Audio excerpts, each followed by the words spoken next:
hermanos, bienvenidos en esta tarde. Como decía Miguel, este es el mes que celebramos o recordamos cada año los cristianos, la Reforma Protestante. Es un evento importante para nosotros. Ustedes si vienen regularmente aquí a nuestra iglesia los domingos, pero también los miércoles o los domingos a las 8:30, saben que siempre estamos haciendo referencia a la Reforma Protestante o algún personaje particular de la Reforma, especialmente Martín Lutero y otros más. Así que hoy no vamos a hablar en específico de la Reforma Protestante, vamos a hablar un tema sobre la distinción entre judíos y palestinos, que habría sido el punto débil de la Reforma Protestante. Pero no queremos dedicar este domingo a hacer una crítica de la Reforma Protestante, porque la Reforma debe ser celebrada por los cristianos, no criticada. Así que creo que si lo ponemos desde otra perspectiva mejor, cómo hubiésemos querido que sea una reforma más completa, habría involucrado este tema al que nosotros vamos a tratar en esta tarde. Una distinción bíblica entre judíos y palestinos. La semana pasada comenzamos a hablar sobre este tema y hoy vamos a continuar. Yo les quiero adelantar que en esta tarde, a diferencia de la semana anterior, fue más una introducción con información de citas de otros autores y perspectivas generales sobre el tema de cómo distinguir bíblicamente a judíos y palestinos o a judíos y gentiles de forma general. Pero hoy va a ser diferente porque hoy nos vamos a enfocar en muchos versículos de la Biblia, así que estén preparados para eso.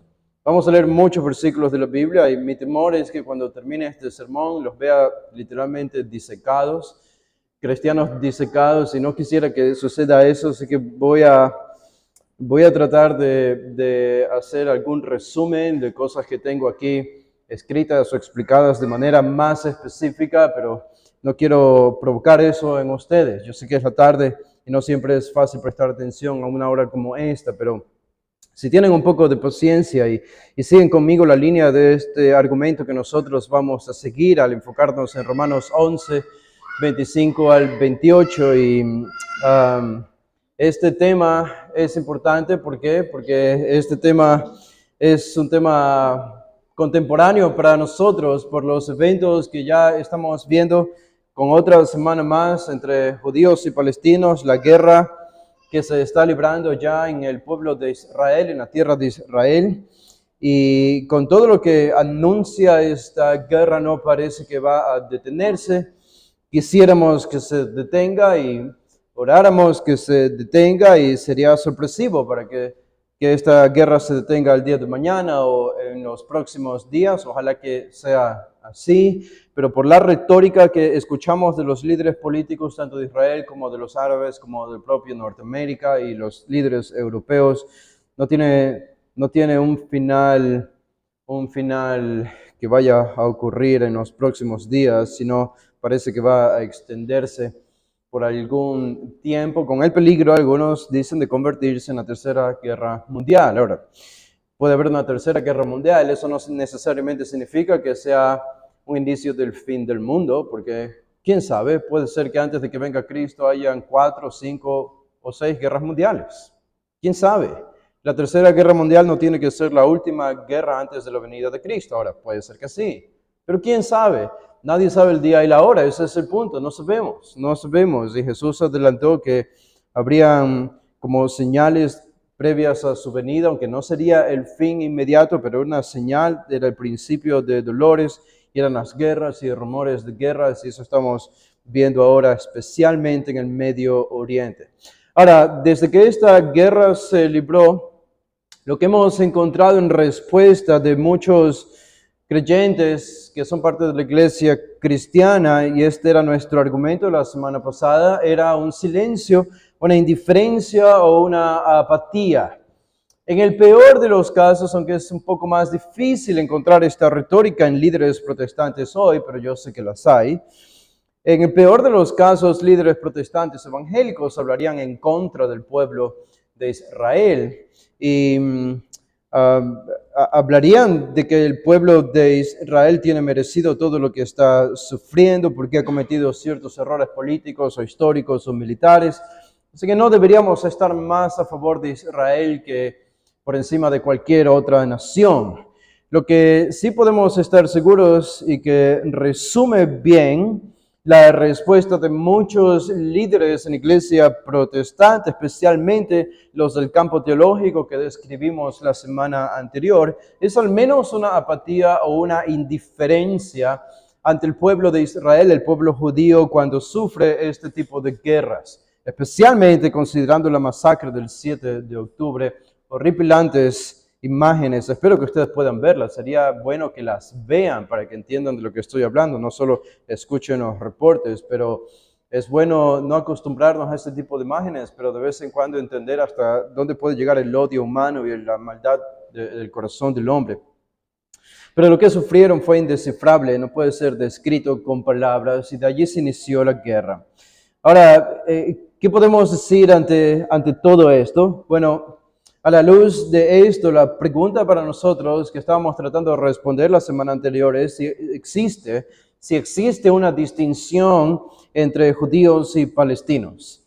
Digo, sabemos que la salvación es para todos y vivimos bajo el mandato de Jesús de Mateo 28, ir y hacer discípulos a todas las naciones, y saben, eso incluye a judíos, pero también eso incluye a palestinos.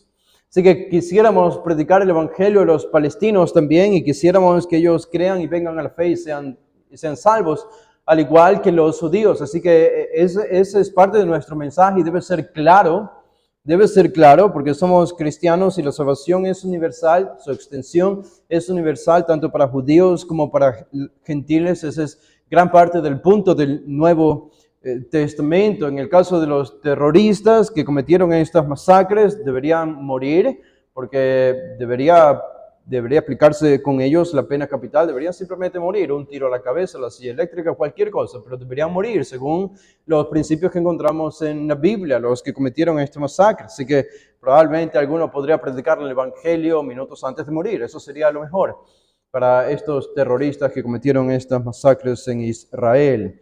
Pero anhelamos la salvación de todos. Y a pesar de que anhelamos la salvación de todos, nuestra posición y nuestra postura es que bíblicamente sí debemos hacer una distinción entre judíos y palestinos. Que debemos tener una consideración especial por el pueblo judío que no la tenemos por otros pueblos gentiles. Para nosotros, ese va a ser nuestro punto de argumento, para nosotros el pueblo de Israel no es como el pueblo de China, no es como el pueblo ecuatoriano, no es como el pueblo escocés o no es como el pueblo norteamericano. El pueblo de Israel es diferente. Es diferente. No decimos que es mejor, simplemente es diferente. Y Pablo va a aclarar esto en el pasaje que vamos a estudiar. Y esa consideración que Dios tiene hacia su pueblo, aún hoy, en medio de su incredulidad, nosotros también la deberíamos tener. Ahora, ¿cuál es el problema de muchos cristianos, especialmente los que son parte de esta teoría? ¿Se acuerdan que le llamábamos la teoría del reemplazo la semana pasada? Los que creen que la iglesia ha reemplazado a Israel. Ahora, a ellos no les gusta esta categorización. Si tú le dices, si te acercas a un hermano, y estamos hablando aquí de amigos, no de enemigos. Estamos hablando de amigos, estamos hablando de nuestro amigo Sóger Michelén y otros como él que tienen esta misma posición escatológica o teológica que nosotros vamos a tratar de argumentar en contra desde la perspectiva de la Biblia. Pero son nuestros amigos creyentes, evangélicos, y que podemos aprender muchos de ellos sobre otros temas principalmente.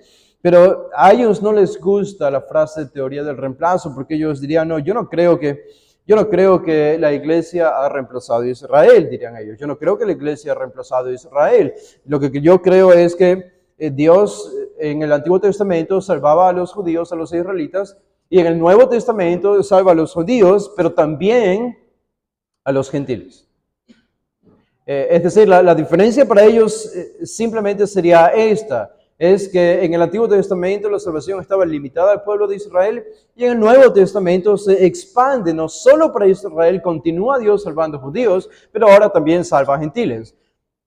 Ahora, esto suena muy bonito, suena una buena explicación y aparentemente es una afirmación de lo que nosotros creemos. Pero aquí estoy yo para tratar de explicarles que aunque ellos digan que no creen en una teoría del reemplazo, que la iglesia ha reemplazado a Israel, O que digan que simplemente la diferencia es que ellos creen que los gentiles, aparte de los judíos, van a ser salvos, mientras que nosotros creemos que los gentiles van a ser salvos y también los judíos, casi igual que ellos. Hay una diferencia muy, muy importante, una diferencia fundamental. A ellos más les gusta utilizar la referencia de la teoría del cumplimiento, no del reemplazo, sino del cumplimiento. Aunque yo creo personalmente que ellos creen en la teoría del reemplazo. Ellos creen finalmente que la iglesia ha reemplazado a Israel, aunque digan que no creen eso. Cuando uno escucha su explicación y las implicaciones de todo lo que dicen, esto es lo que creen, que la iglesia ha reemplazado a Israel. Ellos preferirían la teoría del cumplimiento. Ahora se cumple todo lo que Dios prometió en el Antiguo Testamento. Pero, ¿cuáles son algunos argumentos? Déjenme presentarles algunos argumentos. Y de nuevo, esto no es fácil para mí porque estoy ante una audiencia doble. Yo sé que algunos de ustedes conocen más de este tema y esperan ver versículos y una explicación un poco más técnica, quizá la explicación de alguna preposición o de algún artículo, conjunción, para determinar a qué lado nos vamos a inclinar en este debate teológico con nuestros amigos protestantes. Y otros probablemente no han escuchado un tema como este y no están tan familiarizados con todo esto de lo que estamos hablando. Y eso me privaría de hacer este tipo de explicaciones un poco más técnicas. Así que este es un sermón y quiero mantenerlo como un sermón, pero al mismo tiempo no quiero dejar fuera versículos o explicaciones importantes. Ahora, ¿qué es lo que ellos creen? ¿Okay? ¿Qué es lo que ellos creen? Estos son buenos hermanos en la fe, de nuevo, son nuestros amigos, pero ellos creen, y ustedes pueden oírlo a nuestro amigo Soher Michelén explicar esto, y él lo explica desde esta perspectiva con el que estamos amistosamente en desacuerdo en un tema importante como este. Ellos dirían, bueno, Pablo en el capítulo 9 de Romanos habla más de una vez sobre el remanente. Por ejemplo, noten en el versículo 6, Romanos 9:6 dice, no que la palabra de Dios haya fallado, porque no todos los que descienden de Israel son israelitas. La Biblia de las Américas más correctamente dice, no todos los que descienden de Israel son Israel. Porque no todos los de Israel son Israel, ni por ser descendientes de Abraham son todos hijos, sino en Isaac será llamada descendencia. Versículo 27 dice, del capítulo 9, dice, también Isaías clama tocante a Israel, si fuera el número de los hijos de Israel como la arena del mar, tan solo el remanente será salvo. Y el capítulo 11, el versículo 5, dice, así también, aún en este tiempo, ha quedado un remanente escogido por gracia, hablando de Israel. ¿Qué significa esto? La idea de un remanente que aparece en esta discusión de Pablo. Bueno, Pablo simplemente está diciendo que no todos los judíos son salvos. No todos los israelitas por ser hijos de Abraham son salvos, sino que dentro de Israel, de la nación de Israel, hay un grupo de judíos que son elegidos, que han creído y que son salvos. A esos judíos Pablo les llama el remanente. Ahora, esta palabra deben subrayarla ustedes porque es importante en nuestro debate. ¿Qué es lo que dirían nuestros amigos líderes protestantes, hermanos en Cristo que pertenecen a la teoría del reemplazo, que creen que la iglesia ha reemplazado a Israel? Bueno, ellos utilizan esta palabra remanente como una categoría muy, muy importante. Para ellos es vital para interpretar especialmente el capítulo 11.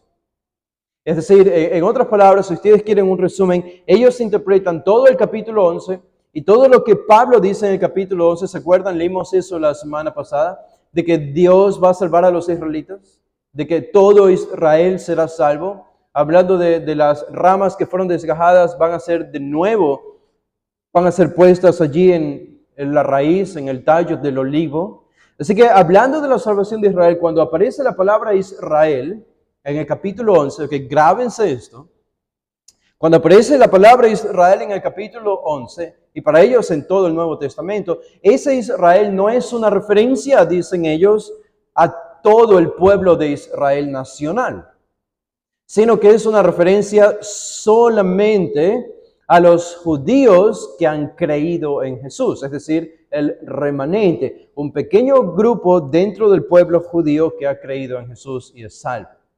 Entonces, si yo utilizo ese tipo de interpretación, esa hermenéutica, esa forma de entender la Biblia, claro, cuando yo lea, por ejemplo, el capítulo 11 y el versículo 26, ¿a qué conclusión voy a llegar? Bueno, yo leo el capítulo 11, versículo 26, donde Pablo dice, y luego, y así todo Israel será salvo.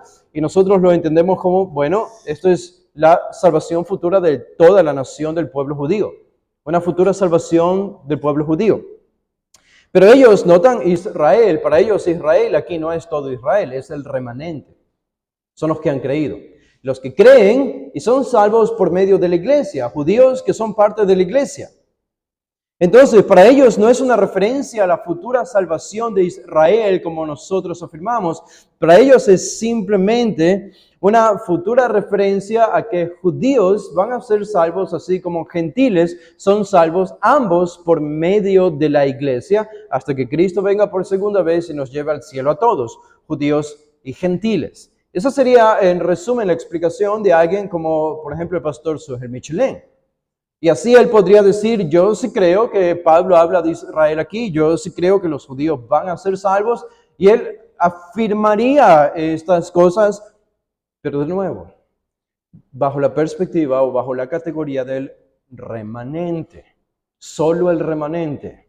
Si uno le hiciese la pregunta a nuestro querido amigo, el pastor Suher Michelén, de que, bueno, pero Israel va a recibir una tierra en el futuro, van a ser restaurados políticamente, van a regresar a su nación, habrá un rey allí, tendrán un rol importante como nación Israel en el futuro en relación a los demás pueblos gentiles. Si alguien le pregunta eso, el problema es que nadie le ha preguntado eso, entonces ustedes no lo han escuchado, pero si le preguntan, él va a decir no. Yo no creo que nada de eso se va a aplicar a Israel. En términos de salvación van a ser salvos como los gentiles son salvos. Y cuando aparece la palabra Israel, la interpretan diciendo es el remanente, es solo el remanente, no es todo el pueblo de Israel. Ya, pero dice todo Israel, sí, todo el remanente, todos los que van a ser salvos, no el 100% de los judíos que viven en ese tiempo. Esa sería su explicación, ¿ok? Y me tomo esos minutos para solo aclarar, porque creo que lo que Pablo dice aquí en realidad va a contradecir esa perspectiva de asumir que todas las referencias a Israel deben interpretarse bajo la categoría de un remanente. ¿Ok? Bueno, algo más que ellos dicen es que todos van a ser salvos por medio de la iglesia, tanto judíos como gentiles. La iglesia es clave para ellos.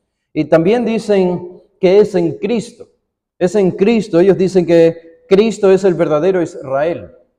Cristo es el verdadero Israel. Así que las referencias del Nuevo Testamento a Israel, para ellos es como una referencia a Cristo, no al Israel nacional y étnico. Por eso ellos no creen en un futuro, una futura restauración de la nación de Israel, sino que la ven dentro de la categoría ya sea del remanente, ya sea de la iglesia o ya sea de Cristo. Y todos pertenecemos al final a Cristo y somos salvos por medio de la iglesia. Así que ya sea remanente, la iglesia o Cristo, para ellos todos estos tres términos o tres palabras les ayudan o son útiles para ellos al momento de leer estas referencias de Israel. Y espero que eso sea claro para ustedes, para que puedan entender la lógica del otro campo teológico, cómo piensan y cómo nosotros debemos responder o pensar al tratar de meditar en esta pregunta. ¿Cuál es la distinción bíblica entre judíos y palestinos? Bueno, desde esa perspectiva no hay una distinción entre judíos y palestinos. No hay una distinción a la luz de esa explicación del otro campo teológico. Ambos somos salvos, Cristo nos salva, ambos somos salvos por medio de la iglesia y al final no habrá una restauración de la nación judía. Todos somos iguales, somos salvos por medio de la iglesia. A la luz de estos argumentos, entonces, no existe una distinción entre judíos y palestinos. Pero la pregunta es, ¿son estos argumentos bíblicos? ¿Es justificable esta apatía cristiana hacia el pueblo judío que ya vimos la semana pasada ha durado por 1900 años, que en el peor de los casos se convierte no solo en una apatía o indiferencia, sino incluso en un antijudaísmo, como contemplamos algunos ejemplos la semana pasada, cristianos en referencias a odios o desprecios hacia el pueblo judío. Así que esta teología, ese fue nuestro argumento la semana pasada, esta teología de que la iglesia reemplaza a Israel, de que no hay un futuro nacional para Israel, ayuda, auxilia a desarrollar una apatía sobre Israel, a tener una indiferencia, porque después de todo, el sufrimiento del pueblo judío no debe ser para mí diferente al sufrimiento del pueblo palestino, o al sufrimiento de los armenios, o al sufrimiento de cualquier otro pueblo en el mundo. Es exactamente igual. Quiero la salvación de todos, todos son iguales para mí, voy a orar por todos, voy a orar por los judíos, pero voy a orar también por los palestinos. Y no digo que no hay que orar por los palestinos, pero si eso es todo lo que decimos, creo que no estamos haciendo justicia a lo que Pablo va a decirnos en esta tarde, en este capítulo 11. Me parece tan interesante que ese es justamente el tema que desarrolla Pablo en Romanos 9 al 11. ¿Cuál debe ser tu actitud hacia los judíos? ¿Odio, apatía, indiferencia o una consideración especial por este pueblo? En otras palabras, es correcto ver a este pueblo perseguido y atacado y decir, espero que no sean más perseguidos. Espero que no sigan masacrándolos. Como lo mismo espero de los peruanos o de los venezolanos o de los ucranianos o de los rusos. ¿Notan? Este es el problema. Si ponemos dentro del mismo saco a los judíos y a los demás pueblos, creo que no le estamos haciendo justicia a lo que Pablo dice aquí en el capítulo 11. Así que, aunque nuestro deseo de salvación es por todos los pueblos, debe haber una consideración especial. Así que vamos a meternos al estudio de este pasaje. En el capítulo 11, comenzando desde el versículo 25, y vamos a ver hacia dónde nos lleva el apóstol Pablo en esta discusión. Él ha comenzado desde el capítulo 9 discutiendo el tema de la salvación, de la elección. La elección. ¿Por qué habla sobre el tema de la elección? Bueno, porque en la iglesia gentil ya para este tiempo, cuando Pablo escribe a los romanos alrededor del 56 después de Cristo, la iglesia era crecientemente gentil. Cada vez había más gentiles y menos judíos siendo salvos. Aunque al inicio era toda judía la iglesia, pero los gentiles comenzaron a llegar a Cristo y los judíos no. Decrecieron en número en gran manera en comparación a los gentiles. Y esto supuso algunas teorías o suposiciones de parte de los gentiles de que quizá Dios ya había olvidado a su pueblo, de que quizá Dios ya no iba a obrar más por medio de su pueblo. Y esto se empeoraría más todavía cuando algunos años más tarde, unos 12 años más tarde, el templo en Jerusalén sería destruido todavía más. Los gentiles pensarían que ahora sí definitivamente Dios ya no va a obrar más por los judíos. Y Pablo trata de ayudar a los gentiles especialmente a pensar correctamente sobre los judíos. Esto es lo que hace desde el capítulo 9 al capítulo 11 de la carta a los romanos. Son largos versículos y capítulos aquí, y es imposible darnos el tiempo para estudiar esto en detalle. Es simplemente imposible. Hay tanta teología aquí. Pero esa es la razón. Pero Pablo comienza con un deseo. Y este es el deseo que no encontramos en la iglesia gentil hoy. Y este es el deseo. Él dice en el capítulo 9, versículo 1, dice, verdad digo en Cristo, no miento, y mi conciencia me da testimonio en el Espíritu Santo que tengo gran tristeza y continuo dolor en mi corazón, porque deseara yo mismo ser anatema, separado de Cristo por amor a mis hermanos, los que son mis parientes según la carne, que son israelitas. Notan la pasión de Pablo. La pasión de Pablo era por la salvación de los judíos. Claro, seguro, él tenía la pasión también por los gentiles y lo hizo, pero él siempre comenzaba predicando el evangelio a los judíos. Él demostró tener esta pasión en sus 3 viajes misioneros, nunca dejó de predicar a los judíos. Y Pablo continúa diciendo en el versículo 4, noten que él habla en presente, no en pasado. Dice, de los cuales son la adopción. Ahora, en el presente, Pablo dice, son la adopción, la gloria, el pacto, la promulgación de la ley, el culto y las promesas. Todo esto Pablo lo veía como un presente para el pueblo de Israel. El pacto que Dios había hecho con ellos. Para Pablo era algo presente. Es muy interesante esto. Versículo 5, de quienes son los patriarcas y de los cuales según la carne vino Cristo, el cual es Dios sobre todas las cosas, bendito por los siglos. Amén. Así que Pablo va a decir en el versículo 6, ok, los judíos no son salvos y yo tengo una pasión por los judíos. Pero la pregunta habría sido entonces, ¿por qué no creen? ¿Por qué no creen? ¿Acaso Dios no los eligió como pueblo? ¿Por qué no creen? ¿Qué falló acaso Dios? ¿Falló la palabra de Dios? ¿Son ellos que nunca más van a creer? Y Pablo dice, no que la palabra de Dios haya fallado, porque no todos los que descienden de Israel son Israel, dice literalmente. Él dice, no, la prueba de que la palabra de Dios no ha fallado es que aún el día de hoy hay israelitas judíos que son salvos. No por ser todos descendientes de Abraham son hijos. No todos los judíos han sido llamados o elegidos a la salvación, sino un remanente dentro de toda la nación judía. Y Pablo va a apoyar esto con argumentos sobre Jacob y Esaú, y va a hablar sobre el éxodo también más adelante, Faraón en Egipto, y todo lo va a soportar bajo el fundamento de la elección. Son salvos a los que Dios elige para la salvación. Y Dios no ha elegido al 100% de los judíos a la salvación, al menos Pablo dice eso hasta el presente de él, en el primer siglo. Por eso vemos, y eso explica por qué hay muchos judíos no salvos. Porque Dios no los ha elegido para salvación. Pero un pequeño grupo sí lo ha elegido y ese es el remanente. Ese es básicamente su argumento en el capítulo 9. La palabra de Dios no ha fallado. Y noten cómo comienza el capítulo 10.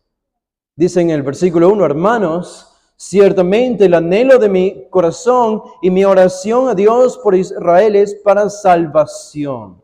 De nuevo, otra vez muestra su celo, su pasión por la salvación del pueblo judío. Y Pablo va a mencionar la razón por la que ellos no creían, por la que no eran salvos en el capítulo 10, y habla de su incredulidad, habla del rechazo hacia la ley, a Dios, al Mesías, y todo eso lo desarrolla en el capítulo 10. Un pueblo insensato, dice en el versículo 19. En el versículo 21 dice acerca de Israel, dice, todo el día extendí mis manos a un pueblo rebelde y contradictor. ¿Por qué no han creído? Es decir, en el capítulo 9, ¿por qué los judíos no están siendo salvos? Porque Dios no los eligió a todos. En el capítulo 10, ¿por qué los judíos no son salvos? Por su pecado. Porque han rechazado el arrepentimiento y aman su pecado. Siempre ha sido así. Y en el capítulo 11, noten cómo comienza Pablo. En el versículo 1, digo pues, ¿ha desechado Dios a su pueblo? Ahora que ha enfatizado muy bien el rechazo de Dios y el rechazo del pueblo judío a Dios, entonces en el capítulo 11 Pablo va a desarrollar este tema que está en forma de pregunta en el versículo 1. Entonces significa esto que Dios ya no va a obrar por medio de Israel jamás. ¿Ha desechado Dios a su pueblo de una vez y para siempre? ¿No hay más Israel? Pablo responde con un rotundo no. Dice, en ninguna manera. En ninguna manera. ¿Y cuál es la prueba de eso? Dice Pablo. ¿Cuál es la prueba de eso? Dice, yo soy una prueba. Yo soy una prueba de que Dios no ha desechado a su pueblo para siempre. Dice, porque también yo soy israelita de la descendencia de Abraham, de la tribu de Benjamín. No ha desechado Dios a su pueblo, al cual desde antes conoció. Y menciona el caso de Elías, como había un pequeño remanente en el tiempo de Elías, que había creído y no habían adorado a Baal. Esto lo cita Pablo como una prueba de que Dios no ha desechado a su pueblo como nación. Pablo está pensando en la nación de Israel y les voy a hacer eso claro un poco más adelante. Y él, noten el versículo 11, hace otra pregunta. Digo pues, ¿han tropezado los de Israel para que cayesen? ¿Es su perdición final?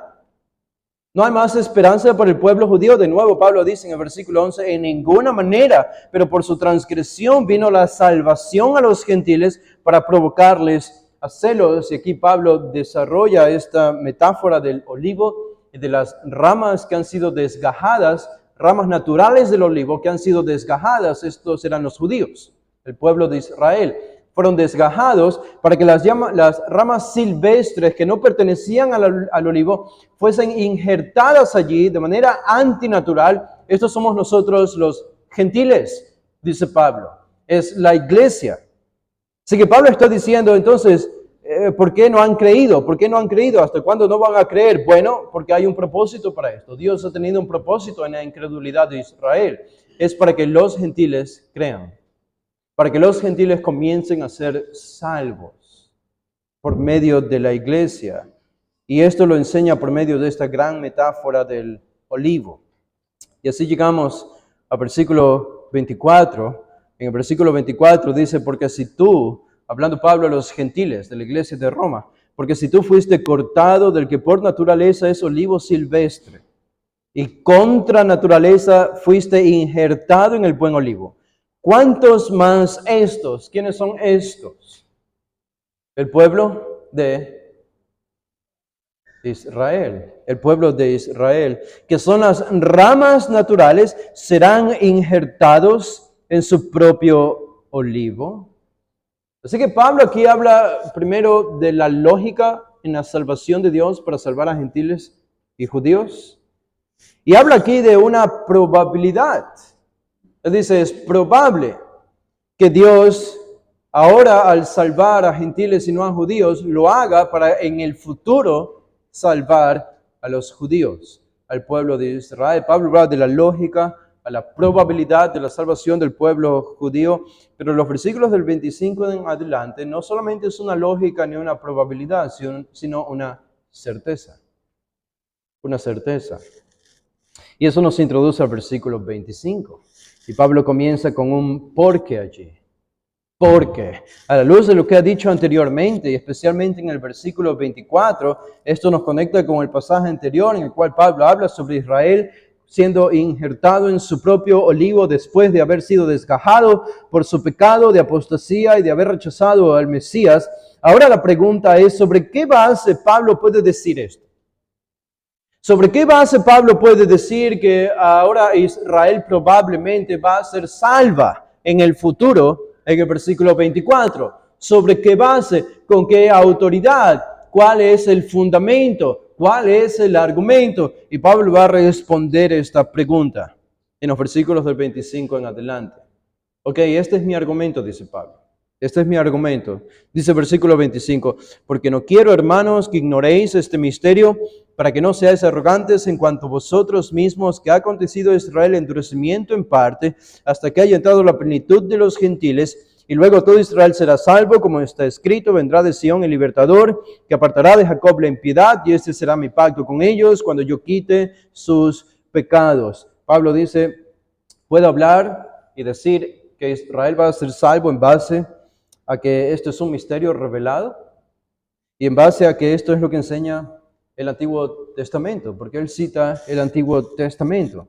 Ahora, noten que el primero habla en el versículo 25 de la ignorancia del futuro de Israel. La ignorancia sobre el futuro Israel. Hay mucha ignorancia sobre el futuro de Israel. ¿Cómo será el futuro de Israel? Muchos ignoran y especulan, otros niegan y rechazan. Pero Pablo aquí habla sobre el futuro de Israel, eso es lo que él tiene en mente. Y él dice, primero hay una ignorancia sobre este tema. Él dice, no quiero, hermanos, que ignoréis. No quiero que ignoren. No sean ignorantes. La iglesia ya ha ignorado por mucho tiempo el futuro de Israel, por mucho tiempo. Y creo que es tiempo de que eso comience a cambiar.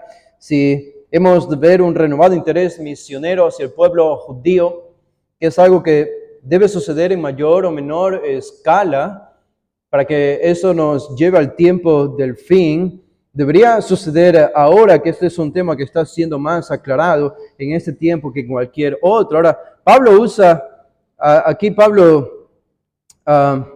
con alguna frecuencia esta palabra ignorar, no ignoréis. Él dice a los corintios, no quiero que ignoren mis tribulaciones en Asia.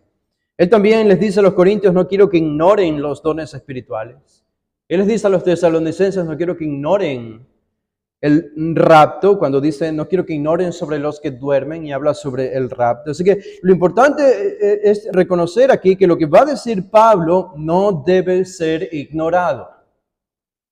Él dice literalmente, no quiero que ignoren. Cada vez que Pablo usó esta frase, no quiero que ignoren, es porque comunicó una verdad importante para la audiencia, ya sea algo de su propio ministerio o ya sea una verdad doctrinal que estaba comunicando, pero era algo importante que la audiencia tenía que conocer. Así que esta frase nos dice que para la iglesia ignorar el futuro de Israel es simplemente una desobediencia. Es una desobediencia. Porque ignorar el futuro de Israel tiene repercusiones prácticas negativas en nuestra vida. Y Pablo va a hablar sobre eso en el versículo 25. Así que no hay que ignorar el futuro de Israel. Y noten, eso es para todos nosotros, es para todos ustedes. Algunos de ustedes podrían pensar, bueno, estos son temas muy técnicos y ¿qué me interesa a mí el futuro de Israel, la escatología, estas cuestiones teológicas? Bueno, Pablo dice, no quiero que ignoren esto. Pablo dice, no quiero que ignoren esto. Por inspiración del Espíritu Santo, este es un mandamiento, es un mandato para nosotros. No es una opción. No tienes la opción de ignorar lo que va a suceder con Israel en el futuro. No es una opción para nosotros, es un mandato. ¿Qué es lo que ellos estaban ignorando? Bueno, el contexto nos dice de nuevo, es el futuro de Israel. El futuro de Israel. La iglesia sigue haciendo esto, lamentablemente. Sigue ignorando el futuro de Israel. Un autor llamado Gary Burch, él es profesor del Nuevo Testamento en una universidad en Norteamérica. Profesor del Nuevo Testamento, la Universidad de Wheaton College. Y él, siendo un profesor cristiano del Nuevo Testamento, él se alinea con el movimiento pro-Palestina. Él está a favor de los palestinos y está en contra del movimiento que él llama sionista, que es judío. Es antijudío. Él se opone al moderno Estado de Israel. Él está en desacuerdo con que exista un Estado de Israel. Y él ofrece su razón teológica para esto. Él ofrece su razón teológica y esto él lo hace comentando sobre la tierra de Israel, que implica una gran discusión y que nosotros no tenemos tiempo de discutir en este tiempo, pero ¿Israel tendrá una tierra en el futuro o esta es una promesa que ya se cumplió en la iglesia, en Cristo? ¿O es una promesa que se va a cumplir en el nuevo cielo y la nueva tierra de forma espiritual? Esa será la tierra prometida de Canaán para todos los creyentes. Bueno, este hombre, Gerd Burch, cristiano, dice lo siguiente. Él dice, Cristo es la realidad detrás de toda promesa terrenal. Noten, suena bonito, pero yo no estoy de acuerdo con eso. Entiendan bien lo que dice. Cristo es la realidad detrás de toda promesa terrenal. Es decir, toda promesa terrenal de tierra, de política, de un futuro que Dios le hizo a Israel en el Antiguo Testamento, Él dice, y esta es la posición de los que creen en la teoría del reemplazo, se cumple en Jesús, cuando Él vino por primera vez. Cómo vivió perfectamente como un verdadero israelita, todo se cumplió en Él. Ya no se espera más, por eso, promesa en el futuro para Israel. Todo se cumplió en Jesús. Y eso es lo que está diciendo. Cristo es la realidad detrás de toda promesa terrenal. Y sigue diciendo, la tierra es rechazada como la meta de la fe. Ahora la tierra es espiritualizada como significando otra cosa diferente. Y dice, la promesa es hecha histórica en Jesús. Es decir, se cumplió en Jesús. La promesa de una tierra para Israel. Dice, un hombre que vivió en la tierra de Canaán. Dice, lo que sea que la tierra significó en el Antiguo Testamento para Israel, cualquier promesa que haya contenido, esto ahora pertenece a los cristianos. Y termina diciendo, la tierra era una metáfora, un símbolo de un lugar mejor más allá de la tierra de Canaán. Esta es la explicación que resume lo que creen los de la teoría del reemplazo. Esto lo creería nuestro buen amigo el pastor Soher Michelin. Para que no se lo hayan escuchado, probablemente es otra cosa, pero esto es lo que él creería, es su postura, que todo se cumple simbólicamente espiritualmente en Jesús, o en el más allá cuando vayamos al cielo, pero no ve una promesa terrenal de todo lo que Dios prometió a Israel en el Antiguo Testamento. Ahora, podríamos rebatir este argumento con Génesis 15. Podríamos rebatir este argumento fácilmente con Génesis 15 del 18 al 21, entendiendo que la tierra es prometida a Israel. ¿Quién le prometió la tierra a Israel? ¿Fue Moisés?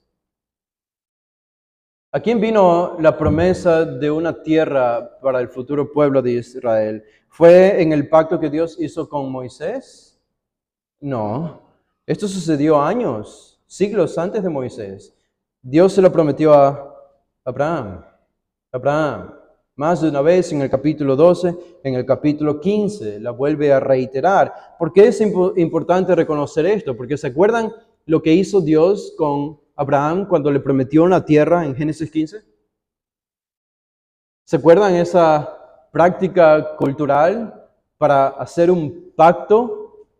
En ese tiempo, Abraham fue puesto a dormir. Abraham estaba durmiendo cuando Dios hizo el pacto de darle una tierra en el capítulo 15. ¿Qué significa que Abraham estaba durmiendo? ¿Acaso eso es algo incidental o casual en el pasaje? Y que Dios, este personaje Dios, caminaba entre los animales cortados, por en medio él solo. ¿Qué significa esto? El punto de lo que escribe Moisés allí, relatando el pacto que Dios hace con Abraham al prometerle una tierra, es que Dios está haciendo una promesa incondicional. No es una promesa que iba a depender de la obediencia de Israel o de la moralidad de Israel. Iba a depender de Dios y solamente de Dios. Por eso Abraham estaba dormido cuando Dios le hizo esa promesa.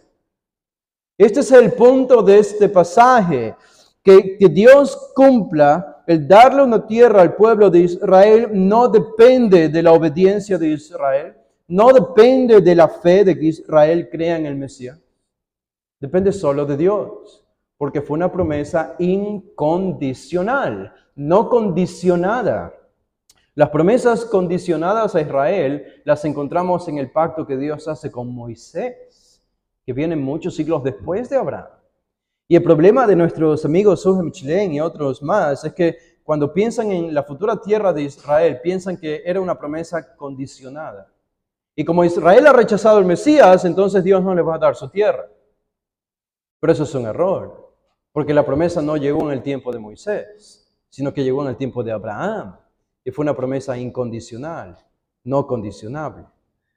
Y por eso se va a cumplir. En el futuro, Dios le va a dar su tierra al pueblo de Israel. Pero esta es la ignorancia sobre el futuro de Israel.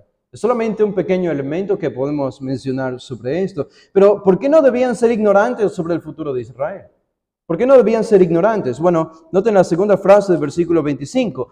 Para que no seáis arrogantes en cuanto a vosotros mismos.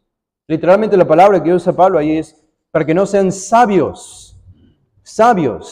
en cuanto a vosotros mismos. Esta es la razón. El peligro de ignorar el futuro de Israel es orgullo, dice Pablo. El peligro de ignorar el futuro de Israel es arrogancia, es creerse superiores a los judíos que sufren. Es que los gentiles creyentes de Roma se veían superiores a los judíos. Y Pablo nos da pistas de que esto es cierto. Esto es cierto, no es un invento solo para armar un argumento propio aquí. Si ustedes ven al versículo 18, noten lo que dice Pablo en el versículo 18, no te jactes contra las ramas. Y si te jactas, sabe que no sustentas tú a la raíz, sino la raíz a ti. No te jactes, no te jactes. Pablo hablándole a los romanos. En el capítulo 12, versículo 16, de nuevo, dice 12, 16, unánimes entre vosotros, no altivos, sino asociándoos con los humildes. De nuevo repite, no seáis sabios en vuestra propia opinión. Había un problema allí de orgullo en la iglesia de Roma, especialmente en la relación entre gentiles y judíos. Había un problema de división, de falta de unidad. El capítulo 14, cuando Pablo habla sobre recibir al débil en la fe, pero no para contender sobre opiniones, es justamente esta división entre los judíos teniendo sus prácticas tradicionales y culturales y los gentiles que tenían otras prácticas diferentes o no las tenían. Y había allí una lucha de orgullo y de arrogancia de los gentiles para con los judíos. Es claro esto entonces, que Pablo está atacando un tema particular que él sabía existía en la iglesia de Roma. Y era que los gentiles se creían superiores a los judíos. Y este ha sido un problema que la iglesia ha tenido hasta el día de hoy, lamentablemente. No todas, por supuesto, pero muchas en gran manera. Sabemos que la población de judíos en Roma para este tiempo era de unos 50,000 judíos viviendo en Roma en el tiempo de Pablo. Y hay citas de autores romanos que hablan de la importancia de judíos en todas las ciudades romanas, incluso teniendo cargos públicos importantes. Suetonio, un escritor romano, dice que había un tal Crentus, dice él, o Crestus, que estaba instigando a los judíos. Ahora, ¿a qué les parece conocido el nombre Crestus? Al nombre Cristo. Y probablemente Suetonio, sin saber, está haciendo referencia a Cristo, que en ese tiempo estaba siendo enseñado en las sinagogas judías y estaba provocando una especie de instigación entre los judíos, sinagogas judías allí en Roma.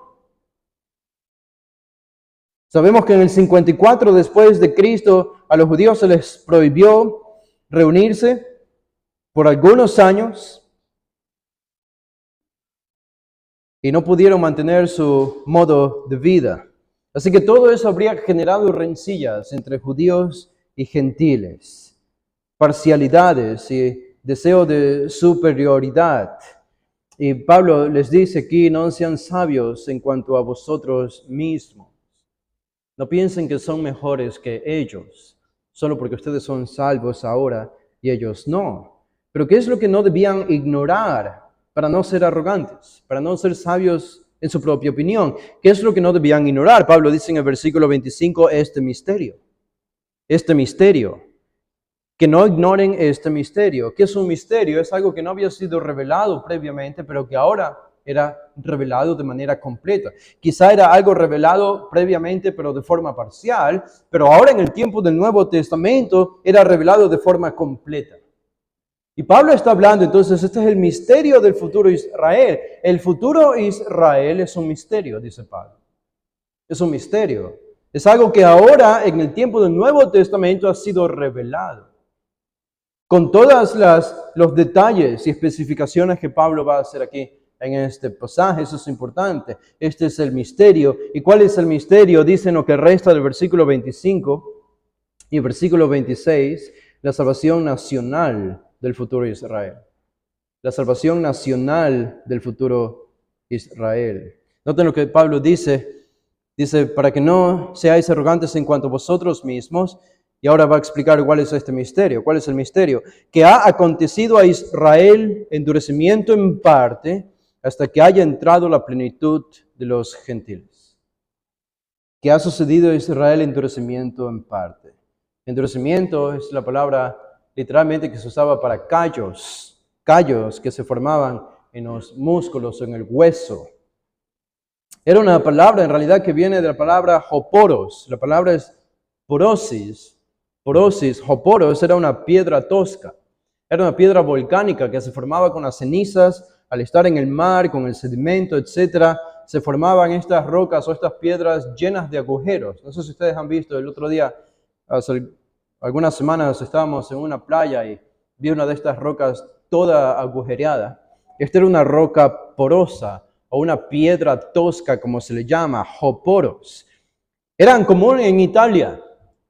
Y es interesante que Pablo usa esta palabra hablando a los creyentes de Roma, porque es una piedra muy común en Italia, la utilizaban para construcción, pero era una piedra que simbolizaba, estaba siendo usada metafóricamente para hablar de la dureza, el endurecimiento o la ceguera espiritual del pueblo de Israel.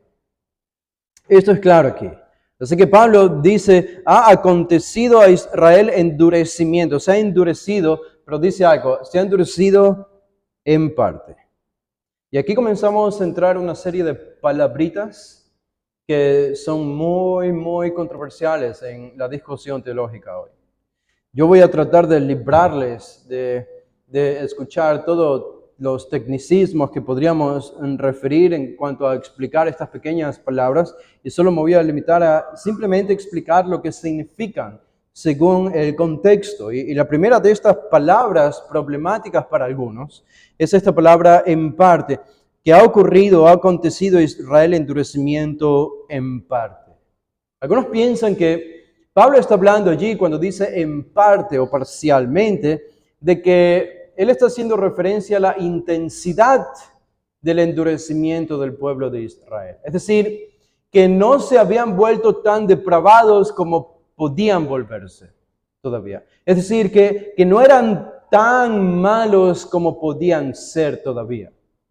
Que todavía tenían algo, les quedaba algo de moralidad externa o de ética externa. Y algunos piensan que esa es la referencia a intensidad. En parte, es decir, todavía no están plenamente depravados, sino solo parcialmente depravados. Todavía tienen algunas cosas buenas. Bueno, Pablo no está usando la palabra en ese sentido. No es en el sentido de intensidad.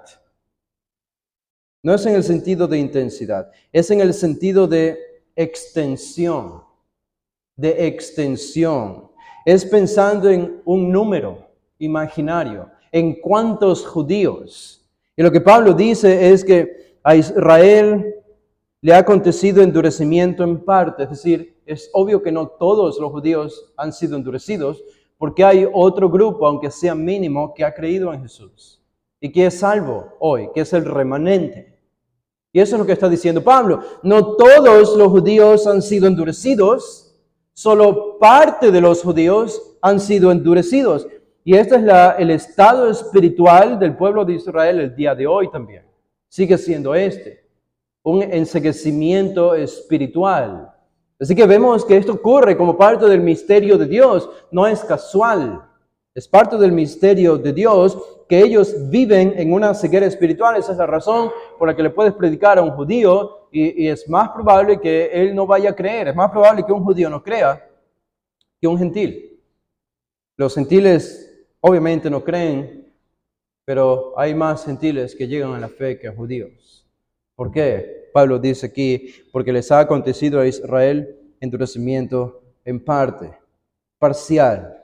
Ok, eso nos lleva a la siguiente frase. Pablo dice, hasta que haya entrado la plenitud de los gentiles. Hasta. Esa palabrita hasta. Otra palabra muy controversial. Deberían darme gracias que no estoy llenándoles de tecnicismos aquí, de cuestiones gramaticales o exegéticas. Estoy tratando de avanzar rápidamente por estas palabras. Pero esa palabra hasta es muy importante. Ahris. Es una palabra que correctamente se traduce hasta, y podemos decir algunas cosas pequeñas sobre esta palabra que utiliza Pablo aquí. Este término es utilizado pero muchas veces en el Nuevo Testamento. Más de 40 o más de 50 veces en el Nuevo Testamento. Ahora, 37 veces se utiliza esta palabra hasta en el Nuevo Testamento para hacer referencia al tiempo. Porque es importante reconocer esto. Ustedes no van a creer que es importante, sería bueno que escriban esto. Es una referencia al tiempo. ¿Por qué? Porque los que pertenecen al otro campo teológico van a argumentar esto y van a decir, no es necesariamente una referencia al tiempo. ¿Ok? Aunque no todos dirían eso, pero un grupo sí. Pero es inevitable, 37 veces en el Nuevo Testamento se la usa con referencia a tiempo y solo 12 veces no se la usa con referencia al tiempo, esta pequeña palabra. Y solo les puedo dar un ejemplo de todos los que aparecen en el Nuevo Testamento. En 1 Corintios 11, 26, el mismo apóstol Pablo dice esto. Noten que es la misma construcción gramatical. Es muy similar. Dice 1 Corintios 11, 26, así pues, todas las veces que comiereis este pan y bebiereis esta copa, la muerte del Señor anunciáis hasta que Él venga. Pablo está diciéndonos claramente que cuando Cristo venga hay algo que hacíamos, pero que ya no vamos a tener que hacer.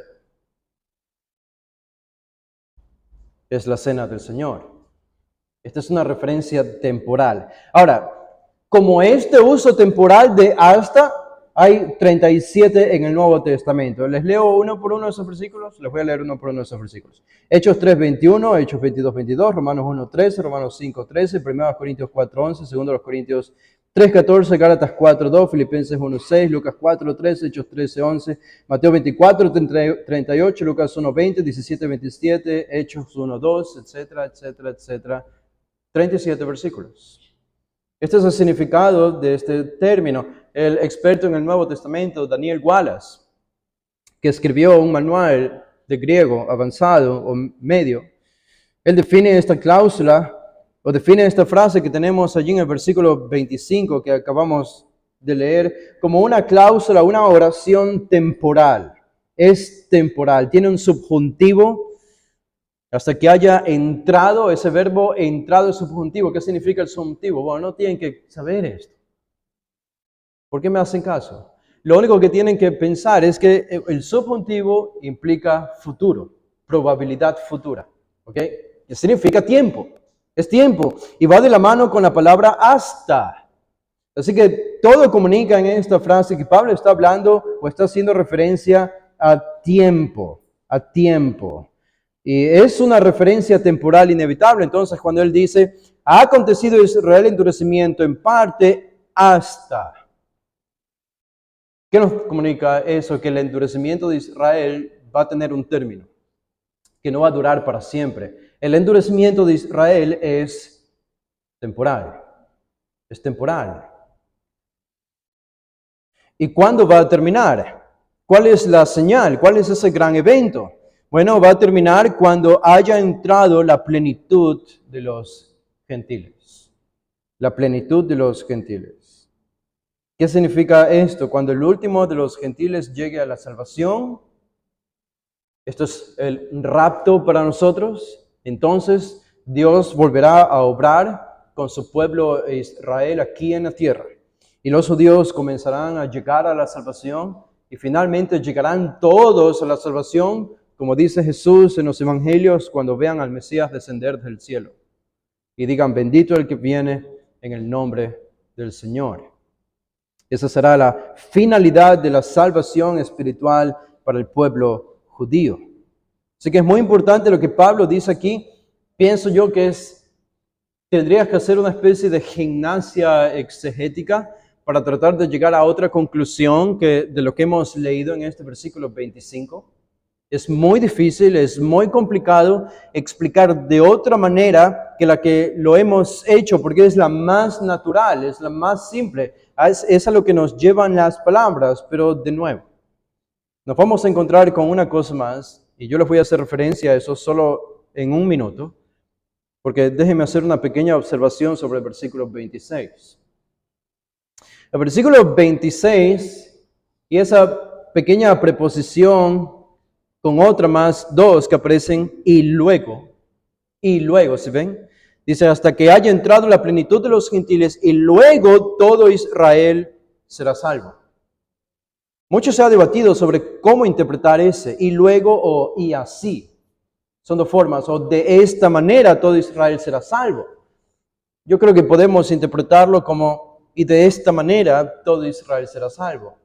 O de esta forma, o y así todo Israel será salvo. La Biblia de las Américas lo traduce de esa manera, si ustedes revisan. Y me parece que la discusión sobre esta conjunción y preposición en el versículo 26 es secundaria. Ya sea que lo traduzcas como y luego, como una referencia temporal, o y de esta manera, no necesariamente temporal, pero de esta manera todo Israel será salvo. No importa al final. Es irrelevante. Porque lo importante es el aspecto temporal que tiene la frase hasta que haya entrado la plenitud de los gentiles. Eso determina el énfasis temporal de todo este pasaje que Pablo escribe sobre la futura salvación de Israel.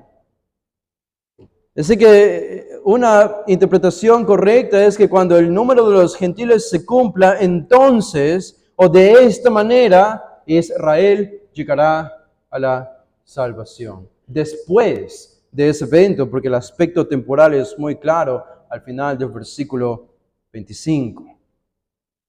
Ahora, ¿cómo responderían a esto nuestros amigos? ¿Cómo responderían a esto? De nuevo, ellos dirían: estoy casi de acuerdo contigo en un 100% en todo lo que has dicho. Casi en un 100% en todo lo que has dicho. Y podría ser la misma explicación que tú has hecho. Exactamente la misma desde mi propio campo teológico. ¿Cuál es la diferencia de nuevo que ellos harían? Es en la palabra Israel. Ven esa palabra Israel allí en el versículo 25.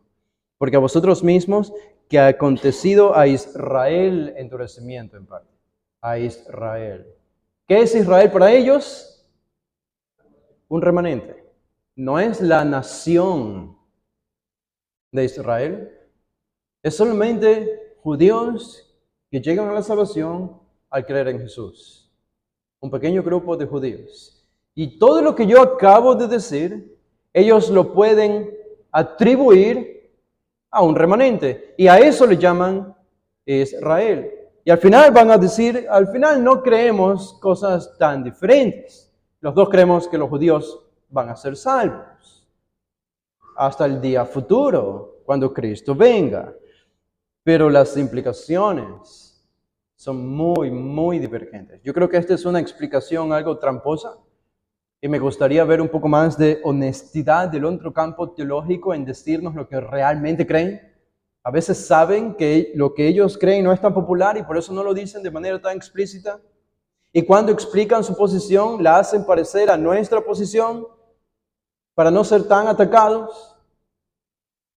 Pero me parece que no es ser tan honestos intelectualmente cuando tratan de explicar su posición o este pasaje, porque decir que un remanente va a ser salvo en el futuro es muy diferente a hablar de una futura restauración de la nación de Israel con su tierra, con su política, con su cultura y con su propio rey desde Jerusalén gobernando sobre el resto del mundo. Son dos cosas muy diferentes y quisiera terminar con esto por eso. Quisiera terminar haciendo énfasis en esa palabra Israel. Israel. ¿Y por qué es imposible que nosotros interpretemos Israel como remanente, sino como debe ser interpretado? La nación, toda la nación, no solo un remanente. Y ahí viene la importancia del versículo 5 que leímos cuando Pablo habla de el remanente. El remanente, noten por un momento el versículo 12, ya estamos terminando, pero noten el versículo 12, allí mismo, en el capítulo 11, dice, Romanos 11:12, dice, tengo un número aquí que no puedo entender, dice del 12 al no sé qué escribí, pero dice, y si su transgresión es la riqueza del mundo, esto es hablando del pueblo de Israel, si su transgresión es la riqueza del mundo y su defección la riqueza de los gentiles, ¿cuánto más su plena restauración? Ahora, ¿pueden ver por qué ese versículo es importante? Me parece a mí que este versículo destruye la idea de que cuando Pablo habla de Israel en el capítulo 11, está haciendo referencia solo a un remanente. ¿Por qué? Si leen con cuidado, él dice, si su transgresión, es claro que está hablando de judíos, si su transgresión es la riqueza del mundo y su defección la riqueza de los gentiles, ¿cuánto más su plena restauración? Literalmente dice, ¿cuánto más su plenitud? Su plenitud. Pero es la misma idea. Es una referencia a la futura salvación del pueblo de Israel, pero no parcial, sino completa. No es un remanente. La palabra es plenitud de los judíos, a los que Pablo hace referencia en este versículo 12. Así que es muy claro lo que él está diciendo aquí. No es el remanente, no es el remanente, es la plenitud de los judíos que Pablo tiene en mente, incluso en los versículos que nosotros acabamos de estudiar. Además, una cosa más, un argumento bíblico histórico que nos puede ayudar. Los del otro campo teológico no creen que Israel como nación va a ser restaurado, como remanente sí, pero no como nación. Esta es la diferencia importante entre ellos y nosotros. Pero dicen que no va a ser así porque ellos han apostatado. Ellos han rechazado al Mesías como nación. Por tanto, Dios ya no va a cumplir sobre ellos esas promesas de una tierra y de un regreso de la diáspora judía, de las naciones extranjeras a su propia nación. Esto ya no va a suceder. Ya no va a suceder. Lo que sí va a suceder es que Dios los va a salvar uno por uno, así como a los gentiles, de la misma manera. Pero ellos dicen, es básicamente por su apostasía y por su rechazo y por haber asesinado al Mesías. Ok, para terminar, piensen conmigo en esto y analicen conmigo este tema. Los israelitas en el Antiguo Testamento, cuando aparecen con Moisés, cuando son librados de Egipto, ¿cuál era la condición espiritual del pueblo de Israel cuando Dios los libró de Egipto por medio de Moisés? ¿Eran todos creyentes? ¿Eran judíos píos o israelitas píos que confiaban en el Señor? El testimonio de la Escritura es muy diferente a esto. En Éxodo 15, 22 dice, vamos a leer algunos versículos aquí, pero Éxodo 15, 22 dice, e hizo Moisés que partiese Israel el mar Rojo, y salieron al desierto de Shur y anduvieron 3 días por el desierto sin hallar agua. Y llegaron a Mara y no pudieron beber las aguas de Mara porque eran amargas, por eso le pusieron el nombre de Mara. Entonces el pueblo murmuró contra Moisés y dijo, ¿qué hemos de beber? ¿Qué hemos de beber? Queja. Hay queja de todo el pueblo. En el capítulo 17, noten el versículo 1. Toda la congregación de los hijos de Israel partió del desierto de Sin por sus jornadas conforme al mandamiento de Jehová y acamparon en Refidim. Y no había agua para que el pueblo bebiese, y altercó el pueblo con Moisés y dijeron, danos agua para que bebamos. Y Moisés les dijo, ¿por qué altercáis conmigo? ¿Por qué tentáis a Jehová? Así que el pueblo tuvo allí sed y murmuró contra Moisés y dijo, ¿por qué nos hiciste subir de Egipto para matarnos de sed a nosotros, a nuestros hijos y a nuestros ganados? Otra vez, murmuración contra Moisés y contra Dios. La queja continua del pueblo de Israel, incluso después de haber llegado al monte Sinaí, donde recibieron la ley, donde vieron la manifestación terrible y temible de Dios, y eso que tanto temieron, lo olvidaron muy pronto, después de partir del monte Sinaí y de haber recibido la ley. En Números, el capítulo 11, versículo 1 en adelante, hasta el capítulo 12, se nos narra la triste historia del pueblo de Israel cuando de nuevo, solo leo el versículo 1 de Números 11, 1. Aconteció que el pueblo se quejó a oídos de Jehová y lo oyó Jehová y ardió su ira y se encendió en ellos fuego de Jehová y consumió uno de los extremos del campamento. Esta fue una larga narración y triste historia para Israel. Pero Dios, después de esta queja todavía, después del Sinaí, oyó la intercesión de Moisés para que perdone al pueblo. Aunque Dios perdonó la vida del pueblo, fue claro en anunciar que debido a ese pecado, el castigo fue que esa generación moriría en el desierto. Morirían en el desierto. No entrarían a la tierra de Canaán, excepto un remanente. Excepto un remanente. ¿Cuál era el remanente? Bueno, habían solo 2 familias, aparte de Moisés, que creían en Dios, en el pueblo de Israel en ese tiempo. Ustedes saben cuáles eran. Josué y Caleb. La familia de Josué y la familia de Caleb. Y la nueva generación, después de la que estaba allí, que había pecado contra Dios, esa es la que entraría junto a Josué y Caleb en la tierra de Canaán. Y todo esto duró 2 años. 2 años. Así que los 40 años comienzan a partir de este segundo año. Así que los siguientes 38 años, el pueblo de Israel, a partir de este Números 11, estuvo vagando por el desierto 38 años dando vueltas, como tontos, iba a decir otra palabra. Pero esta es la intención de Dios, por su pecado. Estuvieron dando vueltas y no entraron a la tierra prometida debido a su pecado.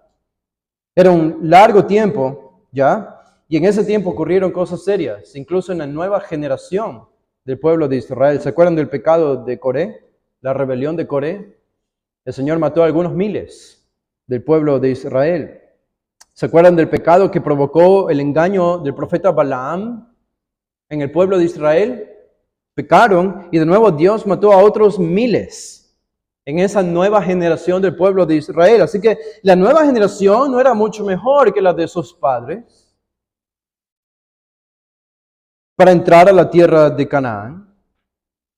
Y aún así tenemos el relato histórico de la Biblia de que esta nueva generación, con todo y su apostasía, entraron a la tierra de Canaán. Podemos decir que el Israel salvo de este tiempo, que era un número ínfimo de israelitas, un remanente ínfimo. Ese era el verdadero Israel. Ese era el verdadero Israel, como dice Pablo en Romanos, el Israel de Israel, no todo Israel es Israel.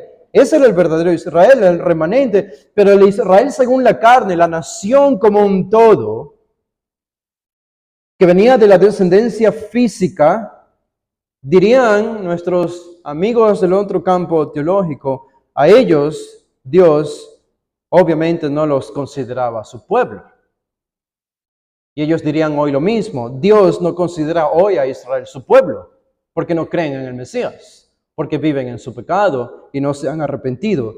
Pero ¿esto es así? ¿Esto es así? Es evidente que es impropio decir que el Israel incrédulo no tenía una identidad de tener o poseer un territorio y nacionalidad que Dios les había dado. A pesar de ser incrédulos, Dios les da su tierra. Y Dios los sigue llamando mi pueblo, a pesar de su apostasía. ¿Por qué? Porque desde el inicio de la redención de Israel, ellos estaban allí sobre la base no del pacto mosaico, sino del pacto que Dios hizo con Abraham, una promesa incondicional. Y yo termino mostrándoles esto. Si regresan a Éxodo, el capítulo 2, esto es muy importante. En Éxodo, el capítulo 2, decimos que todo es importante solo para que no se duerma, pero a veces es cierto. En Éxodo, el capítulo 12, versículo 24, dice: y oyó Dios el gemido de ellos, de Israel en Egipto. ¿Y qué dice? Se acordó de su pacto con Abraham, Isaac y Jacob. Dios está pensando en su promesa a Abraham. El capítulo 13, versículo 6, dice: y dijo, yo soy el Dios de tu padre, cuando se le aparece a Moisés. Yo soy el Dios de tu padre, Dios de Abraham, Dios de Isaac y Dios de Jacob. Otra vez. Le recuerda el pacto que Dios había hecho con Abraham. El versículo 15 dice: además dijo Dios a Moisés, así dirás a los hijos de Israel, Jehová, el Dios de vuestros padres, el Dios de Abraham, Isaac y Jacob, me ha enviado a vosotros, este es mi nombre para siempre, con él se me recordará por todos los siglos. Y el verso 16, ve y reúne a los ancianos de Israel y diles: Jehová, el Dios de vuestros padres, el Dios de Abraham, de Isaac y de Jacob, me apareció diciendo, en verdad os he visitado y he visto lo que se os hace en Egipto. En capítulo 4, versículo 5, por esto creerán que se te ha aparecido Jehová, el Dios de tus padres, el Dios de Abraham, Dios de Isaac y Dios de Jacob. El capítulo 6, versículo 3, y aparecía Abraham, a Isaac y a Jacob como Dios omnipotente, mas en mi nombre Jehová no me di a conocer a ellos. El versículo 7 dice, y os tomaré por mi pueblo y seré vuestro Dios. Y vosotros sabréis que yo soy Jehová vuestro Dios, que os sacó de debajo de las tareas pesadas de Egipto. Y el 8, y os meteré en la tierra. ¿En base a qué? ¿A su obediencia? ¿En base al pacto que voy a hacer con Moisés en el monte Sinaí? Si obedecen o si desobedecen. Dice, y os meteré en la tierra por la cual alcé mi mano jurando que la daría a Abraham, a Isaac y a Jacob, y yo os la daré por heredad, yo Jehová.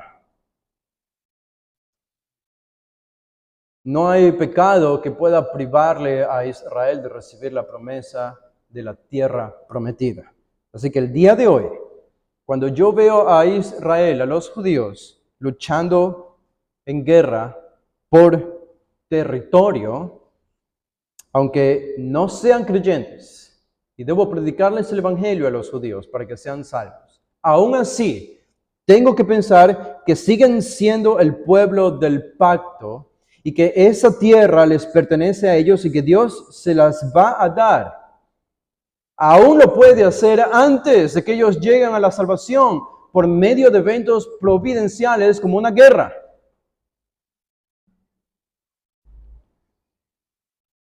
Y esto lo repite el Señor en Deuteronomio 9, 5 al 6, la promesa de entrar a la tierra de Canaán.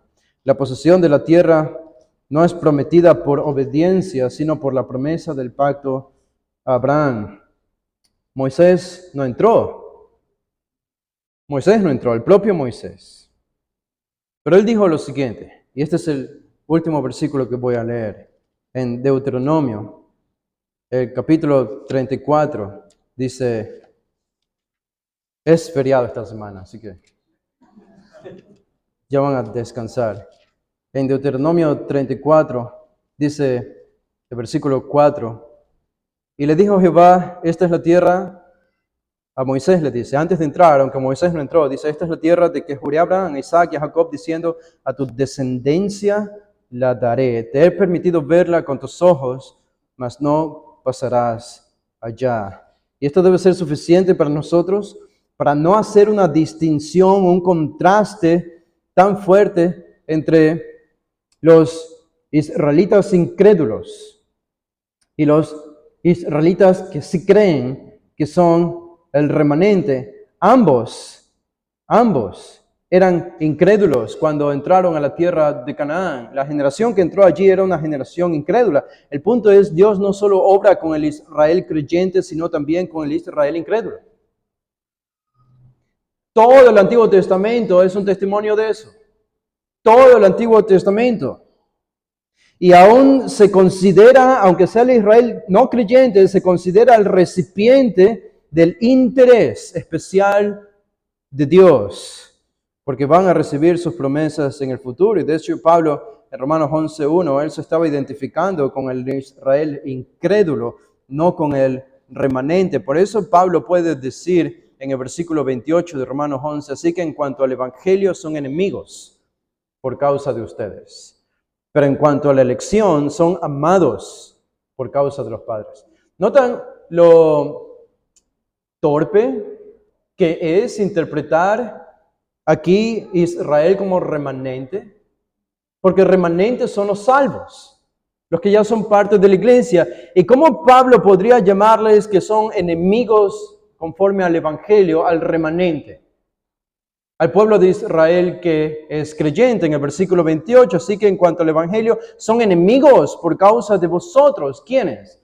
Obviamente el Israel incrédulo, toda la nación de Israel. Esta no puede ser una referencia al remanente, así que esa teoría que tienen muchos de interpretar todo esto bajo la categoría del remanente, simplemente está fuera de este contexto, pero en cuanto a la elección, son amados por causa de los padres, porque irrevocables son los dones y el llamamiento de Dios.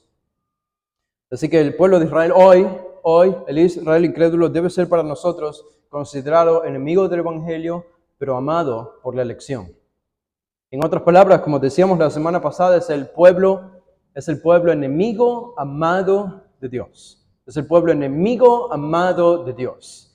Y eso yo creo que tiene que incentivar la forma en la que yo oro por este pueblo, en la forma en la que hablo sobre este pueblo, en la forma en las referencias y las consideraciones que tengo hacia este pueblo, que no lo tendré sobre otros pueblos. Porque la Biblia hace esta distinción. Así que, respondiendo a la pregunta final, ¿hay una distinción bíblica entre judíos y palestinos? Claro que sí. Claro que sí. Los palestinos salvos serán parte de la iglesia si llegan a la salvación, pero los judíos son el pueblo de Dios por elección de los padres y llegarán todos ellos a la salvación en el tiempo futuro. Y eso debería ser que los consideremos de una forma muy, muy especial. Padre, te damos gracias, Señor, por esta tarde.